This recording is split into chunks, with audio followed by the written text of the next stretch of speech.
बिस्मिल्लाहिर्रहमानिर्रहीम। अस्सलाम वालेकुम। आप देख रहे हैं नेशनल न्यूज़ और मैं हूं सुबान कुरैशी।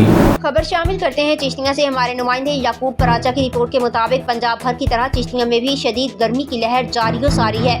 गर्मी की वजह से सड़कों पर लोगों की आमदोरफ्त बहुत कम है। दुकानदारों का कहना है कशीद गर्मी में खरीदार घर से नहीं निकलता। चिश्तिया में ज़्यादा से ज़्यादा दर्जा हरारत 45 डिग्री सेंटीग्रेड तक जा रहा है। गर्मी की बिना पर लोग सारा दिन घर में क़याम पजीर होते हैं। General administration of civil defence शहरियों को हिदायत जारी करते हुए कहते हैं बराह रास्त सूरज की रोशनी से बचें। खासकर सुबह 10 बजे से लेकर दोपहर 3 बजे तक गैस सिलेंडर को धूप में ना रखें। ठंडी और हवादार जगह पर रहें। बच्चों को धूप में निकलने मत दें। मुकम्मल लिबास पहने और घर से बाहर जाने की सूरत में अपने सर को मुकम्मल तौर पर ढांप के रखें। धूप में छतरी का इस्तेमाल करें। ताज़ा फलों और मशरूबात का इस्तेमाल करें।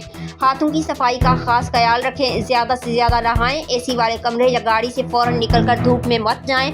बाजार के खुले मशरूबात और बासी फलों का इस्तेमाल मत करें।